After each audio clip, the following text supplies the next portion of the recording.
Dear student, हम आप लोगों के सामने प्राथमिक शिक्षा बिहार प्राथमिक शिक्षा भर्ती जो आपका अगले महीने में होने जा रही है, उसी से संबंधित टोटल सामान्य अध्ययन का एक तरीके से प्रैक्टिस सेट लेकर के आए हुए हैं।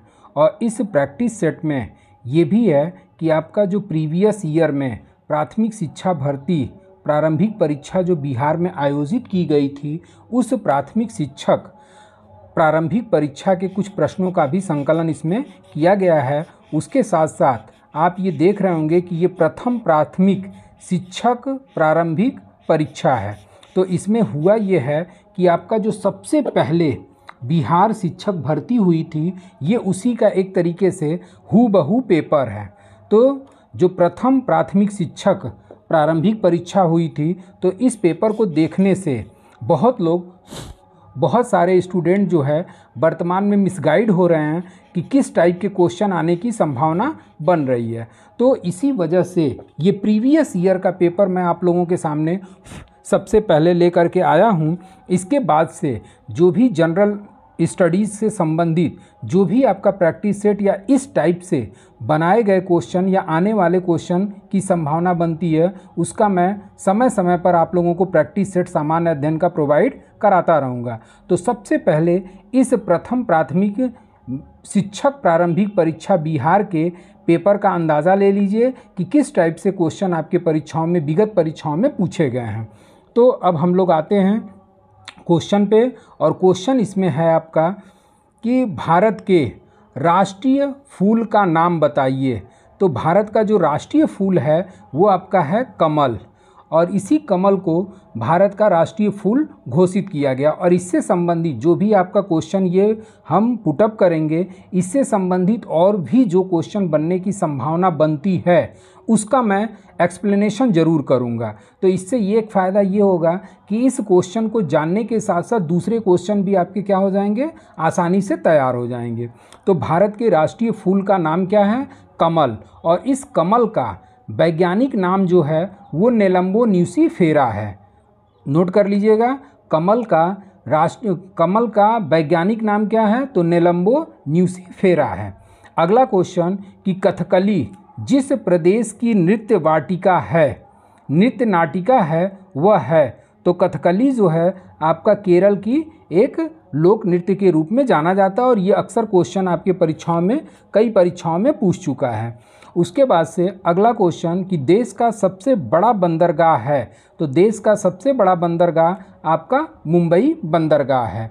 अगला क्वेश्चन, कावेरी जल विवाद जिन दो राज्यों के बीच है वो हैं। तो इसका आंसर हो जाएगा आपका कर्नाटक और तमिलनाडु। और इसी कर्नाटक और तमिलनाडु में कावेरी जल विवाद उत्पन्न हुआ है। और इस जल विवाद का निर्णय किसके द्वारा किया जाता है? तो जल विवाद का निर्णय भारत के सर्वोच्च न्यायालय के द्वारा किया जाता है। अगर दो या दो से अधिक राज्यों में अगर नदी के जल विवाद को लेकर के कोई डिस्प्यूट उत्पन्न हुआ है, तो उसका निर्णय किसके द्वारा किया जाएगा? तो सर्वोच्च न्यायालय के द्वारा किया जाता है। अब इसमें आपका जैसे कि गंगा नदी निकलती है, तो गंगा नदी का उद्गम स्थल जो है वो कहाँ से है? तो गंगा नदी का उद्गम स्थल आपका यूके। इसका आंसर आपका क्या है? ये कर्नाटक और तमिलनाडु। तो गंगा नदी कहाँ से निकलती है? तो उत्तराखंड से निकली। उत्तराखंड के बाद से ये यूपी में आई, यूपी के बाद से फिर ये आपका बिहार में गई, बिहार के बाद से आपका झारखंड में, और झारखंड के बाद से आपका वेस्ट बंगाल में जाते हुए ये बांग्लादेश में घुस जाती है। तो इतने राज्यों से होकर गुजर रही है। तो एक तरीके से इन राज्यों में जल को लेकर के या पानी को लेकर के विवाद उत्पन्न होता है, जिसके परिणाम स्वरूप इन विवादों का निर्णय जो है वो सर्वोच्च न्यायालय के द्वारा किया जाता है। और वर्तमान क्वेश्चन में कावेरी जल विवाद जो है वो कर्नाटक तथा तमिलनाडु के मध्य है। अगला क्वेश्चन आता है कि भारतीय राष्ट्रीय कांग्रेस के प्रथम अध्यक्ष कौन थे? तो भारतीय राष्ट्रीय कांग्रेस के प्रथम अध्यक्ष WC बनर्जी थे। और इसी WC बनर्जी के द्वारा 28 दिसंबर 1885 को आपका भारतीय राष्ट्रीय कांग्रेस के प्रथम अधिवेशन की अध्यक्षता की गई। और इसी पे एक क्वेश्चन बन जाता है कि भारतीय राष्ट्रीय कांग्रेस के प्रथम अधिवेशन में कुल कितने प्रतिनिधि भाग लिए थे, तो 72 प्रतिनिधि भाग लिए थे। उसके साथ साथ आपका भारतीय राष्ट्रीय कांग्रेस के संस्थापक कौन थे, तो भारतीय राष्ट्रीय कांग्रेस के संस्थापक स्कॉटलैंड के निवासी A.O. ह्यूम थे। ठीक, अब अगला क्वेश्चन आता है कि वाटरलू के उपरांत नेपोलियन का निर्वासन कहाँ भेजा गया, तो इसका आंसर हो जाएगा आपका कैप्री। इसका आंसर हो जाएगा आपका कैप्री। वाटरलू युद्ध के उपरांत नेपोलियन को निर्वासन कहाँ भेजा गया, तो इसको थोड़ा सा ये सुधार लीजिएगा, सेंट हेलेना। कहाँ भेजा गया था, सेंट हेलेना। अब अगला क्वेश्चन आता है कि कौन सा मुगल शासक सर्वाधिक धर्मनिरपेक्ष दृष्टिकोण रखता था, तो इसका आंसर हो जाएगा आपका अकबर। अकबर जो है ये सर्वाधिक धर्मनिरपेक्ष वाला दृष्टिकोण रखता था। उसके बाद से अगला क्वेश्चन आता है कि दिल्ली के लाल किले का निर्माण किसने कराया, तो इसका आंसर हो जाएगा आपका बी, शाहजहां। शाहजहां ने ही दिल्ली के लाल किले का निर्माण कराया था और ये मुगलों द्वारा निर्मित एक अंतिम किला था। ठीक, उसके बाद से अगला क्वेश्चन कि महारानी विक्टोरिया उस समय ब्रिटेन की शासक थीं जब, तो इसका आंसर हो जाएगा आपका भारत को प्रत्यक्ष रूप से क्राउन या राजा रानी के शासन के अधीन लाया गया था।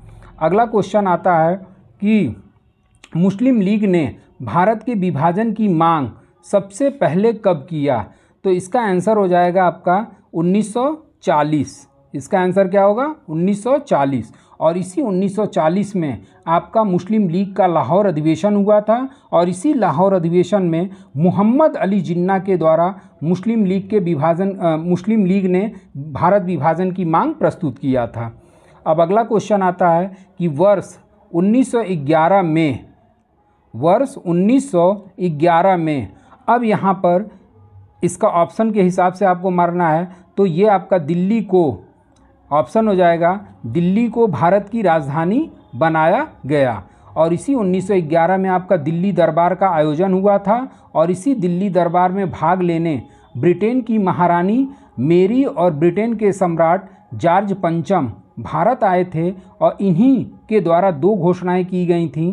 पहला कि दिल्ली को भारत की राजधानी, यानी कि भारत की राजधानी पहले कलकत्ता हुआ करती थी और इसी कलकत्ता को दिल्ली स्थानांतरित किया गया दिल्ली दरबार में 1911 में। अगला क्वेश्चन कि पानीपत का तीसरा युद्ध कब हुआ, तो इसका आंसर हो जाएगा 1761। और ये जो पानीपत का तीसरा युद्ध हुआ था, ये पानीपत का तीसरा युद्ध जो है वो मराठा और आपके अहमद शाह अब्दाली के मध्य हुआ था, जिसमें मराठा पराजित हुए थे। एक क्वेश्चन इसी पे आपका पूछा हुआ है कि पानीपत के तीसरे युद्ध में मराठा सेना का प्रतिनिधित्व किसने किया, तो पानीपत के तीसरे युद्ध में मराठा सेना का जो प्रतिनिधित्व था वो सदाशिव राव के द्वारा किया गया था और इसमें मराठा जो हैं वो बुरी तरीके से क्या हुए थे, पराजित हुए थे। अब अगला क्वेश्चन आता है कि भारत को किस दिन गणराज्य घोषित किया गया, भारत को किस दिन गणराज्य घोषित किया गया, तो आपका 26 जनवरी 1950 को भारतीय संविधान जो है वो एक गणतंत्रात्मक राज्य के रूप में अस्तित्व में आया था और इसी दिन हमारा भारतीय संविधान पूर्ण रूप से लागू हुआ था। अगला क्वेश्चन आता है और इसी भारतीय संविधान में पर एक क्वेश्चन बन जाता है कि भारतीय संविधान कब बन करके तैयार हुआ, तो उसका आंसर हो जाएगा आपका 26 नवंबर 1949। अगला क्वेश्चन कि संविधान के मौलिक अधिकारों में कौन से अधिकार को शामिल नहीं किया गया है, तो समानता का अधिकार, स्वतंत्रता का अधिकार, काम पाने का अधिकार, शोषण के विरुद्ध अधिकार। तो आंसर हो जाएगा आपका काम पाने का अधिकार। जैसा कि आप लोगों को पता होगा कि मौलिक अधिकारों की कुल संख्या 6 है, जिसमें आपका समानता का अधिकार जो दिया गया है वो 14 से 18 तक दिया गया है, स्वतंत्रता का अधिकार 19 से 22 तक दिया गया है, शोषण के विरुद्ध अधिकार 23 और 24 में दिया गया है, जबकि काम पाने का अधिकार किसी आर्टिकल में इसका वर्णन नहीं है। अगला क्वेश्चन कि राज्यसभा सदस्यों का कार्यकाल कितना होता है, तो राज्यसभा सदस्यों का कार्यकाल 6 वर्ष का होता है, जबकि अगर क्वेश्चन इस तरीके से पूछ दे कि राज्यसभा का कार्यकाल कितना होता है, तो 6 वर्ष आप लोग कतई न मारिएगा, क्योंकि राज्यसभा एक स्थायी सदन है और स्थायी सदन होने के कारण यह कभी भंग नहीं होता। ये केवल राज्यसभा सदस्यों का कार्यकाल 6 वर्ष निर्धारित है, जबकि राज्यसभा का कार्यकाल अनलिमिटेड माना जाता है। अगला क्वेश्चन कि राष्ट्रपति सर्वोच्च न्यायालय के किसी न्यायाधीश को पद से हटा सकते हैं जब उन्हें प्राप्त हो, तो इसका आंसर हो जाएगा संसद के दोनों सदनों द्वारा स्वीकृत एक प्रस्ताव। तो सर्वोच्च न्यायालय किसी भी न्यायाधीश को जब दोनों सदनों द्वारा स्वीकृत एक प्रस्ताव पारित कर दिया जाता है तो उसे पद से हटाया जा सकता है। अगला क्वेश्चन कि सर्वोच्च न्यायालय के न्यायाधीशों की अवकाश ग्रहण करने की सामान्य आयु क्या है, तो सर्वोच्च न्यायालय के न्यायाधीशों की सेवानिवृत्ति आयु 65 वर्ष निर्धारित की गई है। अगला क्वेश्चन कि किसी राज्य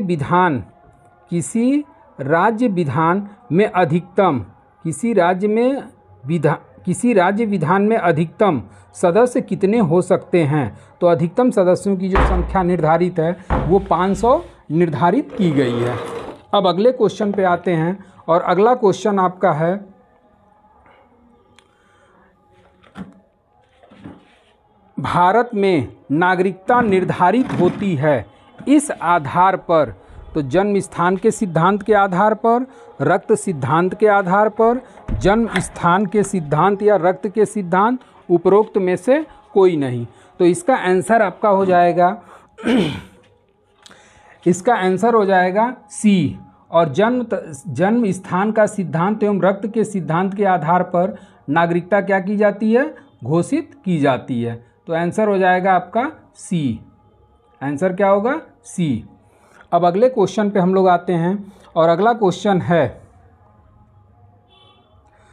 क्वेश्चन कि केंद्रीय मंत्रीगण किसके प्रति उत्तरदायी होते हैं, तो केंद्रीय मंत्रिपरिषद किसके प्रति उत्तरदायी होते हैं, ये आपका 20वां क्वेश्चन है और इस क्वेश्चन का आंसर आपका हो जाएगा बी, लोकसभा के प्रति।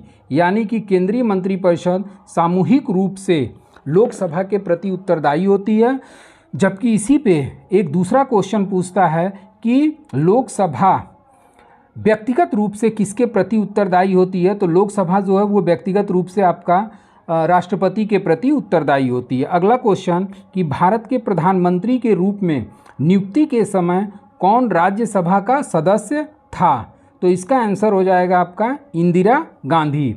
अब चूंकि सामान्य रूप से ये कहा जाता है कि लोकसभा का जो भी व्यक्ति होता है वो आमतौर पर प्रधानमंत्री नियुक्त किया जाता है, लेकिन भारत के कुछ ऐसे भी प्रधानमंत्री हुए जो लोकसभा के सदस्य नहीं थे, राज्यसभा के सदस्य थे और प्रधानमंत्री पद पर नियुक्त हुए थे, और इसमें इंदिरा गांधी। इसके साथ साथ आपका इसका एक ट्रिक है कि भारत के 4 ऐसे प्रधानमंत्री हैं जो राज्यसभा के सदस्य थे, और इसका ट्रिक हो जाएगा DMIG। डी से आपका हो गया देवगौड़ा, एम से हो गया मनमोहन सिंह, आई से हो गया इंदिरा गांधी और जी से आपका हो गया गुजराल। अगला क्वेश्चन कि बोरोबुदूर का प्रसिद्ध बौद्ध मंदिर कहाँ स्थित है, तो बोरोबुदूर का प्रसिद्ध बौद्ध मंदिर जो है आपका जावा में स्थित है।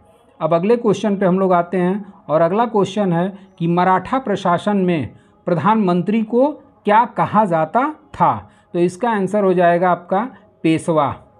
तो मराठा प्रशासन में प्रधानमंत्री को पेशवा के नाम से जाना जाता था। अगला क्वेश्चन आपका है कि द वेल्थ ऑफ नेशन पुस्तक का लेखक कौन था, तो वेल्थ ऑफ नेशन पुस्तक के लेखक आपके एडम स्मिथ थे। अगला क्वेश्चन कि भारत भारती का लेखक कौन था, तो इसका आंसर हो जाएगा मैथिली शरण गुप्त, और इसी मैथिली शरण गुप्त के द्वारा भारत भारती नामक पुस्तक लिखी गई।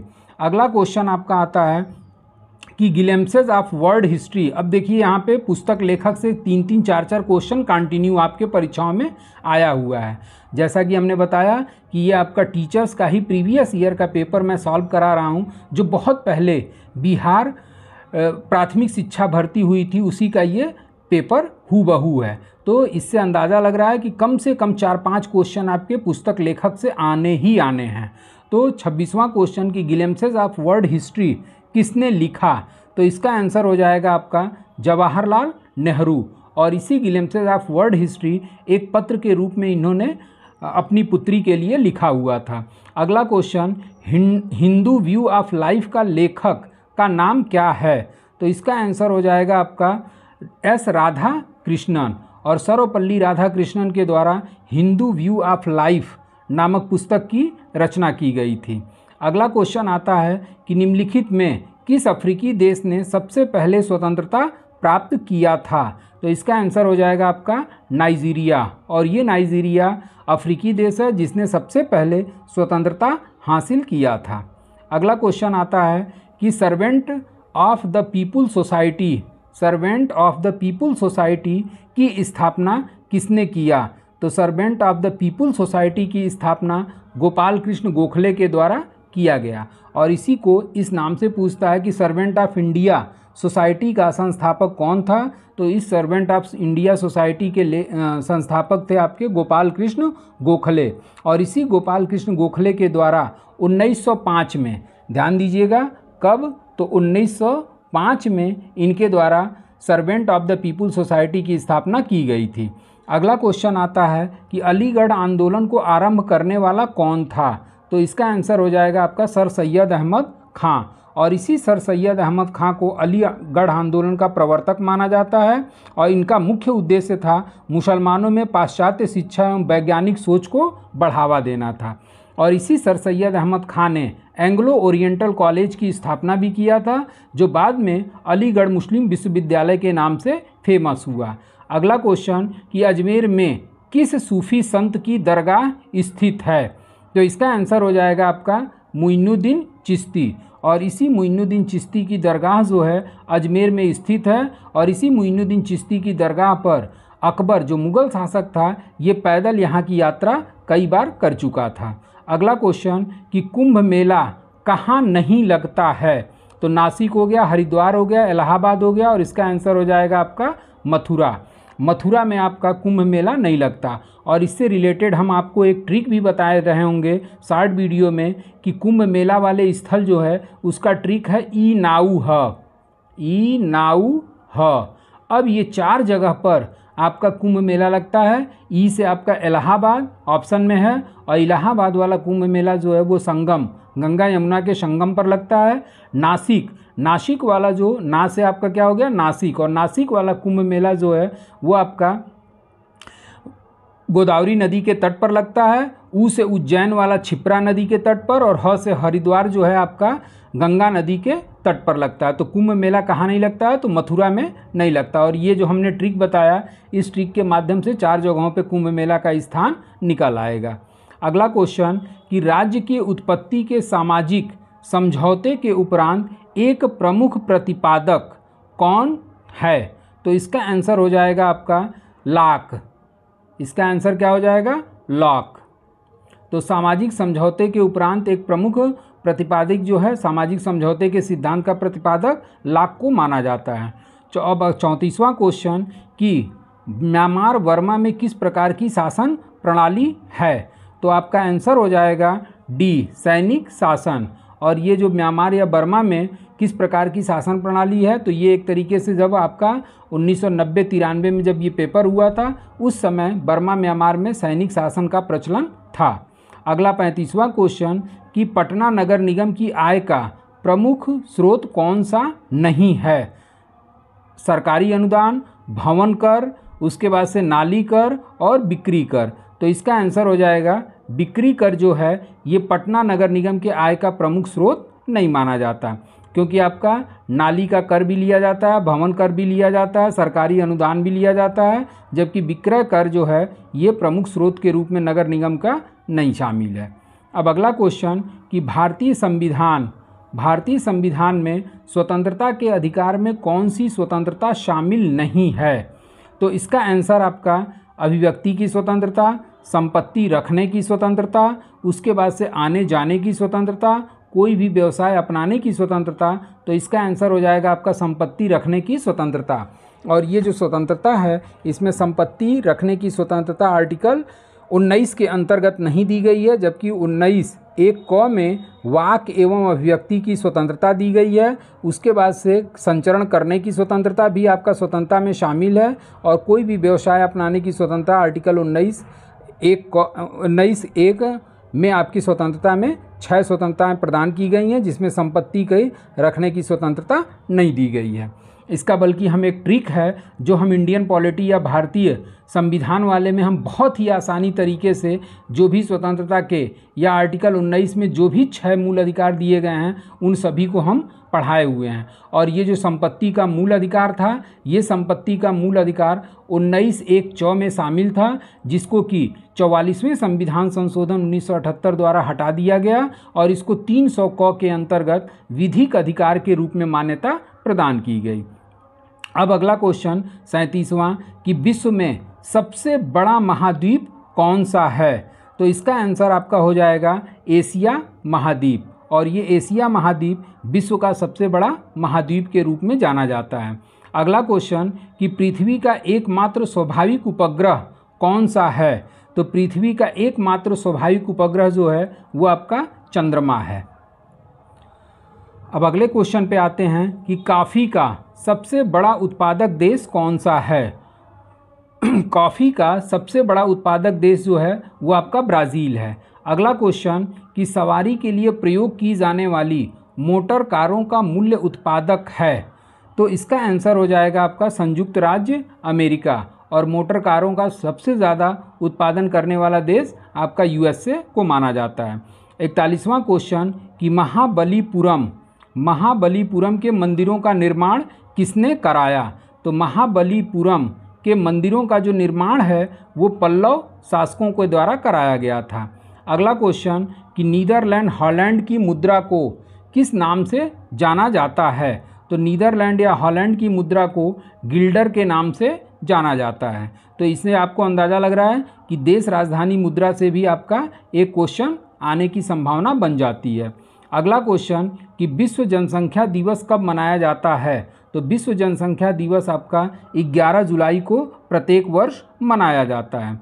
अगला क्वेश्चन कि खगोलीय पिंड संबंधी ज्ञान को क्या कहते हैं? तो खगोलीय पिंड संबंधी ज्ञान को खगोल विद्या के नाम से जाना जाता है। 45वां क्वेश्चन कि गीत सेठी का संबंध किस खेल से है? तो गीत सेठी का संबंध जो है वो बिलियर्ड से माना जाता है। अगला क्वेश्चन कि किस खेल का आरंभ ब्रिटेन या इंग्लैंड में हुआ? किस खेल का प्रारंभ ब्रिटेन अथवा इंग्लैंड में हुआ? तो इसका आंसर आपका हो जाएगा सी, क्रिकेट की उत्पत्ति जो है वो आपका इंग्लैंड से हुई है। अगला क्वेश्चन कि कोणार्क के सूर्य मंदिर किस भगवान को समर्पित है? तो कोणार्क का जो मंदिर है वो सूर्य भगवान को समर्पित है। अगला क्वेश्चन कि संयुक्त राष्ट्र संघ का महासचिव कौन है? तो ये आपका 48वां क्वेश्चन है, और ये संयुक्त राष्ट्र संघ का जो महासचिव है ये जब पेपर आपका 1992-93 के लगभग हुआ था उस समय महासचिव बुतरस घाली थे, जबकि वर्तमान में यूएनओ के महासचिव जो हैं वो एंटोनियो गुतरेस हैं, एंटोनियो गुतरेस। और ये एंटोनियो गुतरेस आपके कहाँ के हैं? तो ये पुर्तगाल के वर्तमान में यूएनओ के महासचिव हैं। इनको करंट अफेयर्स के रूप में विशेष तौर पे ध्यान रखिएगा। हालांकि ये यूनाइटेड नेशन ऑर्गेनाइजेशन का एक छोटा सा वीडियो हम शुरू में ही जब यूट्यूब चैनल लॉन्च किए थे उसी समय यूएनओ का पूरा आपका एक तरीके से 2 क्लास में यूएनओ मैंने ख़त्म किया है। अगर यूएनओ के संबंध में डिटेल जानकारी लेनी है तो आप संयुक्त राष्ट्र संघ नामक टॉपिक प्लेलिस्ट में जा कर के आप आसानी से उसको पढ़ सकते हैं। अगला क्वेश्चन कि ब्रिटेन का प्रधानमंत्री कौन है? तो ये भी आपका 93 का क्वेश्चन है। जॉन मेजर उस समय 93 में ब्रिटेन के प्रधानमंत्री हुआ करते थे, जबकि वर्तमान में ब्रिटेन का प्रधानमंत्री आपका ऋषि सुनक हैं। अगला क्वेश्चन कि हरगोविंद खुराना को नोबेल पुरस्कार किस क्षेत्र में प्रदान किया गया? तो वर्तमान समय हरगोविंद खुराना को नोबेल पुरस्कार किस क्षेत्र में प्रदान किया गया? तो इसका आंसर हो जाएगा आपका जीव विज्ञान, और इसी हरगोविंद खुराना को जीव विज्ञान के क्षेत्र में नोबेल पुरस्कार प्रदान किया गया। नोबेल पुरस्कार जो होता है वो विश्व का सबसे बड़ा पुरस्कार एवं प्रतिष्ठित पुरस्कार होता है, और इस नोबेल पुरस्कार की शुरुआत हुई थी आपका 1901 में, और स्वीडन के अर्थशास्त्री स्वीडन के उद्योगपति हुआ करते थे आपके अल्फ्रेड बर्नार्ड नोबल, और इसी अल्फ्रेड बर्नार्ड नोबल की स्मृति में 1901 में नोबल पुरस्कार की शुरुआत की गई थी। अगला क्वेश्चन कि दिल्ली में विजय घाट किसकी समाधि को कहते हैं? तो इसका आंसर हो जाएगा आपका बी, लाल बहादुर शास्त्री, और इसी लाल बहादुर शास्त्री के समाधि स्थल को विजय घाट के नाम से जाना जाता है।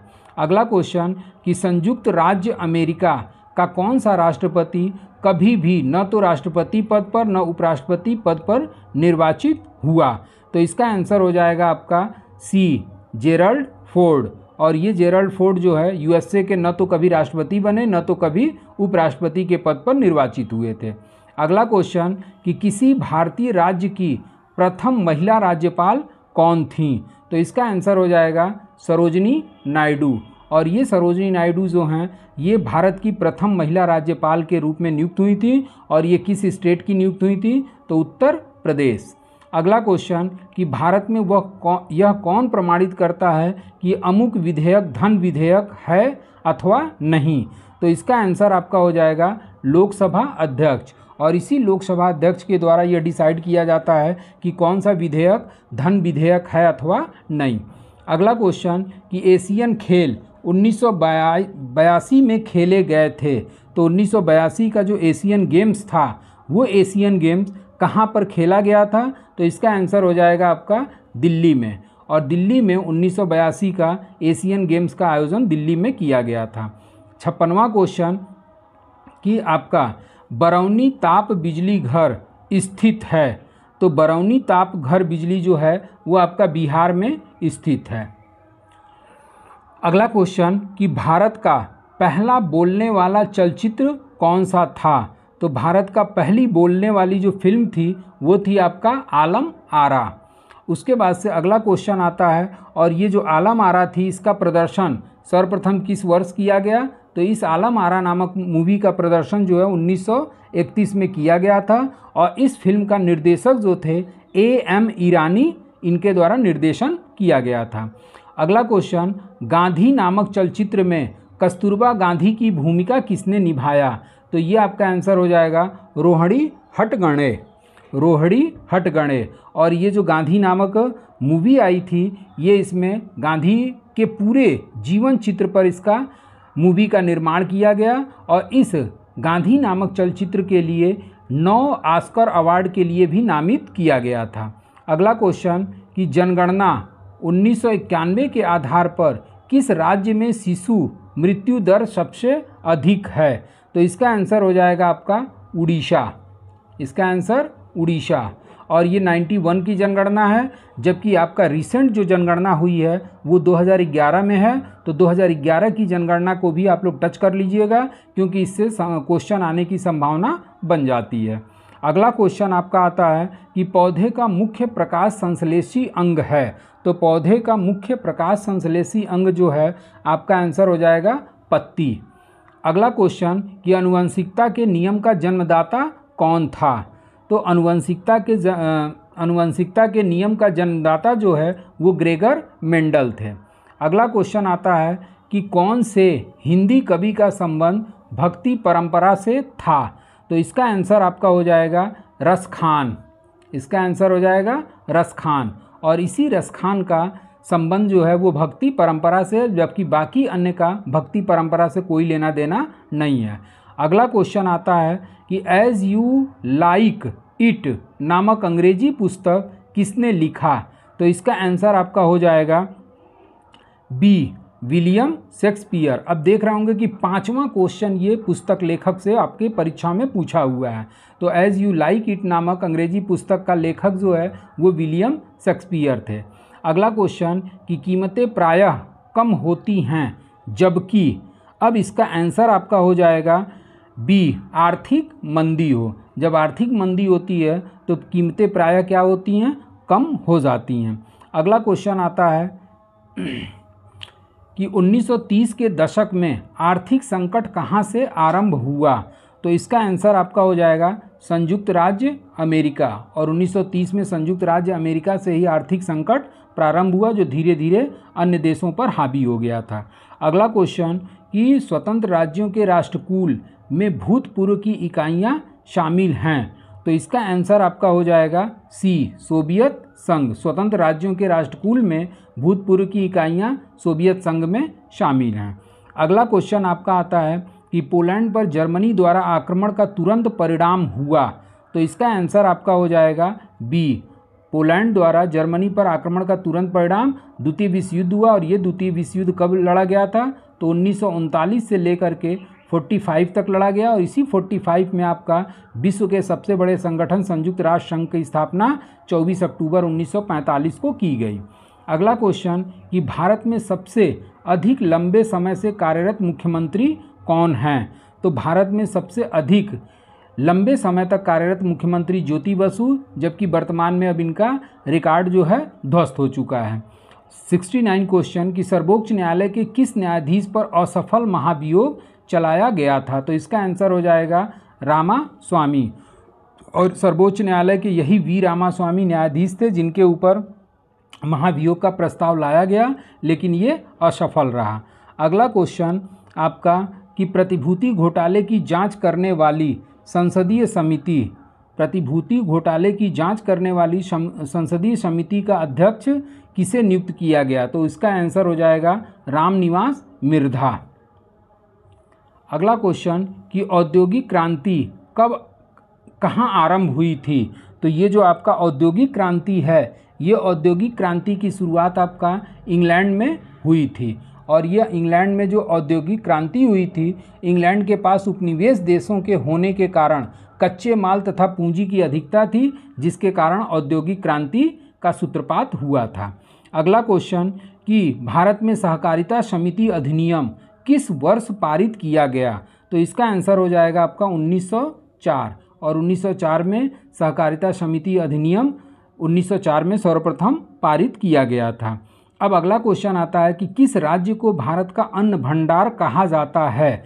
तो इसका आंसर हो जाएगा आपका बी, पंजाब। और पंजाब में सबसे ज़्यादा गेहूं वगैरह उत्पादित होता है, इस कारण से भारत का अन्न भंडार के नाम से जाना जाता है। अगला क्वेश्चन कि किस राज्य में सबसे अधिक चावल उत्पादित होता है? तो आंसर हो जाएगा आपका पश्चिम बंगाल। और इसी पश्चिम बंगाल में सबसे ज़्यादा चावल का उत्पादन किया जाता है। अब आते हैं अगले क्वेश्चन पे कि भारत की तृतीय पंचवर्षीय योजना कब प्रारंभ की गई? तो जो तृतीय पंचवर्षीय योजना है वो आपका 1 अप्रैल 1961 को प्रारंभ हुई थी। अब हालांकि पंचवर्षीय योजना का जो संचालन होता था वो योजना आयोग के द्वारा किया जाता था, और इस योजना आयोग को अब समाप्त करके 2015 में नीति आयोग ने अपना स्थान ले लिया। और नीति आयोग से भी रिलेटेड आप क्वेश्चन देख लीजिएगा कि नीति आयोग कब अस्तित्व में आया, उसके साथ साथ नीति आयोग का वर्तमान अध्यक्ष कौन है, वर्तमान उपाध्यक्ष कौन है, प्रथम अध्यक्ष कौन हुआ, प्रथम उपाध्यक्ष कौन हुआ। उसके साथ साथ योजना आयोग का भी प्रथम अध्यक्ष, प्रथम उपाध्यक्ष और अंतिम उपाध्यक्ष पर फोकस जरूर डाल लीजिएगा। अगला क्वेश्चन कि प्रथम पंचवर्षीय योजना में अर्थव्यवस्था को किस क्षेत्र पर बल दिया गया? तो प्रथम पंचवर्षीय योजना में आपका जो क्षेत्र पर बल दिया गया था वो कृषि था। अगला क्वेश्चन कि वर्ष 1991 की जनगणना के अनुसार भारत की जनसंख्या कितनी थी? तो इसका आंसर हो जाएगा 84.39 करोड़। ये 1991 है, और जबकि वर्तमान में करंट में आपका 2011 की जनगणना हुई है। तो 2011 को मैं बार बार कह रहा हूँ कि एक बार फोकस ज़रूर कर लीजिएगा। वैसे मैं कोशिश करूँगा कि जनगणना से रिलेटेड जो भी आपका पॉइंट्स मेन बनता है उसको मैं वीडियो बना करके आप लोगों को प्रोवाइड कराऊँ। अगला क्वेश्चन कि वर्ष 1991 की जनगणना के अनुसार भारत में मृत्यु दर क्या थी? तो इसका आंसर आपका हो जाएगा बी। और 1991 जनगणना के अनुसार 108 व्यक्ति प्रति 1000 पर प्रति वर्ष, मतलब 1000 पर 108 व्यक्ति जो हैं वो मृत्यु दर की श्रेणी में शामिल हो गए थे। अगला क्वेश्चन कि भारत में कुल कितने क्षेत्र पर वन है? तो भारत में कुल जो है 700 लाख हेक्टेयर पर वन क्षेत्र फैला हुआ है। अगला क्वेश्चन आता है कि योजना आयोग का प्रधान अध्यक्ष कौन होता है। देखिए हमने अभी इसके पहले बताया और यहाँ पे आपको क्वेश्चन मिल गया। अब योजना आयोग तो अब है नहीं, तो इस वजह से मैं बार बार कह रहा हूँ कि आप लोग नीति आयोग जरूर देख लीजिएगा। तो योजना आयोग का प्रधान अध्यक्ष कौन होता है, तो योजना आयोग का जो प्रधान अध्यक्ष होता है वो आपका प्रधानमंत्री होता है। इसी तरीके से नीति आयोग का जो प्रधान अध्यक्ष होता है वो प्रधानमंत्री को माना जाता है और उसके बाद से उपाध्यक्ष की नियुक्ति अलग से की जाती है। अगला क्वेश्चन कि भारत के वर्तमान उपराष्ट्रपति कौन हैं, तो इसका आंसर आपका ऑप्शन के हिसाब से जब ये पेपर हुआ था उस समय KR नारायणन जो थे ये भारत के उपराष्ट्रपति थे, जबकि वर्तमान में अगर देखा जाए तो वर्तमान में भारत के उपराष्ट्रपति जगदीप धनखड़ हैं। अगला क्वेश्चन कि संविधान के 42वें संशोधन में किस विषय को राज्य सूची से समवर्ती सूची में हस्तांतरित किया गया, तो इसका आंसर आपका हो जाएगा शिक्षा। और ये जो शिक्षा थी ये पहले राज्य सूची में थी और इसी शिक्षा को समवर्ती सूची में स्थानांतरित या हस्तांतरित कर दिया गया। जबकि वर्तमान समय में देखा जाए तो राज्य सूची में कुल विषयों की संख्या 61 और उस समय हस्तांतरित करने से पहले राज्य सूची में कुल विषयों की संख्या 66 हुआ करती थी और वर्तमान में समवर्ती सूची में कुल विषयों की संख्या आपका 52 और जबकि संघ सूची में कुल विषयों की संख्या कितनी है, 100 है। अब अगला क्वेश्चन आता है कि राज्य का उच्चतम विधिक अधिकारी कौन होता है, तो राज्य का सबसे बड़ा विधिक अधिकारी अटॉर्नी जनरल, जिसे महान्यायवादी के नाम से जाना जाता है और इस महान्यायवादी की नियुक्ति जो है वो राष्ट्रपति के द्वारा की जाती है। इसी पे एक अगला दूसरा क्वेश्चन पूछ देता है कि वह कौन सा व्यक्ति है जो संसद का सदस्य नहीं होता लेकिन संसद की कार्यवाही में भाग लेता है, अपना विचार रखता है किंतु मतदान नहीं करता, तो वो आपका अटॉर्नी जनरल हो जाता है। अगला क्वेश्चन कि रिटर्निंग अधिकारी कौन होता है, तो रिटर्निंग अधिकारी जो होता है वह अधिकारी जो किसी निर्वाचन क्षेत्र में चुनाव के लिए उत्तरदायी होता है और परिणाम की घोषणा करता है, वही रिटर्निंग अधिकारी के रूप में जाना जाता है। अगला क्वेश्चन कि राज्यपाल नियुक्त किए जाने के लिए कम से कम कितनी आयु होनी चाहिए, तो आंसर हो जाएगा आपका 35 वर्ष और राष्ट्रपति और राज्यपाल नियुक्त होने के लिए न्यूनतम आयु 35 वर्ष निर्धारित की गई है। अगला क्वेश्चन कि राज्य के मुख्यमंत्री किसके प्रति उत्तरदायी होता है, तो राज्य का जो मुख्यमंत्री होता है वो राज्यपाल के प्रति उत्तरदायी होता है और यही राज्यपाल जो है राज्य का मुखिया या संवैधानिक प्रमुख के रूप में जाना जाता है। अगला क्वेश्चन कि केंद्र सरकार में राज्य मंत्री की क्या स्थिति है, तो केंद्र सरकार में राज्य मंत्री की क्या स्थिति है, तो वह केंद्र सरकार का ऐसा मंत्री होता है जो कि मंत्रिमंडल का सदस्य नहीं होता और मंत्रिमंडल में केवल और केवल कैबिनेट मंत्री ही शामिल होते हैं। अगला क्वेश्चन कि कौन सा एक केंद्रीय विश्वविद्यालय है, तो आंसर हो जाएगा आपका अलीगढ़ मुस्लिम विश्वविद्यालय एक केंद्रीय विश्वविद्यालय है, जबकि बाकी आपके केंद्रीय विश्वविद्यालय की श्रेणी में शामिल नहीं है। अब अगले क्वेश्चन पे आते हैं कि राज्य के उच्च न्यायालय के न्यायाधीशों की अवकाश प्राप्ति की अवधि है, तो आंसर हो जाएगा आपका 62 वर्ष। अभी इसी से रिलेटेड आपका ऊपर भी एक क्वेश्चन था कि सर्वोच्च न्यायालय में न्यायाधीशों की सेवानिवृत्ति की आयु कितनी है, तो उसका 65 वर्ष और उच्च न्यायालय के 62 वर्ष। अगला क्वेश्चन कि किसी राज्य में सामान्यतः किसके परामर्श पर राष्ट्रपति शासन लागू किया जाता है, तो आंसर आपका हो जाएगा राष्ट्रपति शासन जो है वो राज्यपाल के परामर्श के परिणाम स्वरूप ही राष्ट्रपति शासन लागू होता है। अब अगले क्वेश्चन पे हम लोग आते हैं कि गोवा राज्य किस उच्च न्यायालय के क्षेत्राधिकार के अंतर्गत है, तो गोवा राज्य जो है आपका बम्बई उच्च न्यायालय के क्षेत्राधिकार के अंतर्गत शामिल है और वर्तमान में भारत में कुल उच्च न्यायालयों की संख्या 25 है, जिसमें आपका अंतिम उच्च न्यायालय जो गठित किया गया वो आंध्र प्रदेश उच्च न्यायालय गठित किया गया जो कि अमरावती में स्थित है। अगला क्वेश्चन कि कौन सा प्रसिद्ध हिंदी कवि संसद का सदस्य था, तो इसका आंसर हो जाएगा रामधारी सिंह दिनकर और ये रामधारी सिंह दिनकर जो थे एक कवि थे और बाद में ये संसद के सदस्य भी नामित किए गए थे या चुने गए थे। अगला क्वेश्चन अब देखिए ये 7वां क्वेश्चन आपका पुस्तक लेखक से, letter from the father to the daughter किसने लिखा था, तो इसका आंसर हो जाएगा आपका जवाहरलाल नेहरू। अगला क्वेश्चन कि किस अमेरिकी राष्ट्रपति की दूसरी बार के चुनाव प्रयास में पराजय हुई थी, तो इसका आंसर हो जाएगा जॉर्ज बुश। उसके बाद से गूगली शब्द किस खेल से संबंधित है, तो गूगली शब्द जो है आपका क्रिकेट से संबंधित है, यानी कि खेल से संबंधित शब्दावली से भी रिलेटेड क्वेश्चन आ रहा है। अब अगला क्वेश्चन आता है कि ध्यानचंद का संबंध किस खेल से है। तो मेजर ध्यानचंद का संबंध हॉकी से है और इन्हीं के नाम पर पुरस्कार खेल का भी वितरण किया जाता है। अगला क्वेश्चन कि माधवराव सिंधिया किस खेल के संगठन के प्रधान हैं। तो आंसर हो जाएगा आपका क्रिकेट। अगला क्वेश्चन कि किस हिंदी चलचित्र का प्रथम विश्व प्रदर्शन जी टीवी पर किया गया था। तो इसका आंसर हो जाएगा फिर तेरी कहानी याद आई। अगला क्वेश्चन कि हिंदी धारावाहिक रामायण के निर्माता कौन थे। तो हिंदी धारावाहिक रामायण के निर्माता आपके B.R. चोपड़ा थे।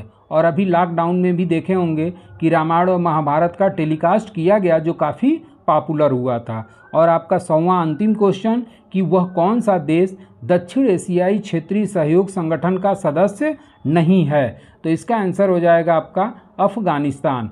और दक्षिण एशियाई सहयोग संगठन आपका इसी को CSAARC के नाम से जाना जाता है, south Asian association for regional cooperation. और इसका हम एक ट्रिक बना करके शॉर्ट वीडियो के रूप में आप लोगों के सामने रखे हुए हैं। और इसका ट्रिक है अपनी MBBS। और इसी अपनी MBBS में आपका जो है वो अपनी MBBS सार्क दक्षिण एशियाई क्षेत्रीय सहयोग संगठन south Asian association for regional cooperation में अपनी MBBS वाले ट्रिक में आपके जितने भी देश हैं वो सभी देशों का नाम निकल करके बाहर आ जाएगा। तो इस तरीके से ये जो शिक्षक भर्ती परीक्षा जो आपका होने जा रहा है इसी का प्रीवियस ईयर का पेपर मैंने सॉल्व कराया। इसके बाद मैं इसी टाइप के क्वेश्चन का प्रैक्टिस सेट आप लोगों के सामने लेकर के आऊँगा। और ये जो प्रैक्टिस सेट होगा इसको आप लोग ज़रूर देखिएगा। आने वाले जो भी हमारा वीडियो होगा वो प्रैक्टिस सेट पर डिपेंड होगा। पहले तो ये हमने आप लोगों को पेपर सॉल्व कराया और ये पेपर जो है प्राथमिक शिक्षक भर्ती किस ईयर का है। तो ये 93 का है। और इसके बाद से केवल और केवल प्रैक्टिस सेट के रूप में आप लोगों को मैं बिहार शिक्षक भर्ती पर क्वेश्चन आंसर 100 क्वेश्चन का सेट मैं आप लोगों को प्रोवाइड कराऊंगा। तो आज के लिए बस इतना ही। Thank you so much.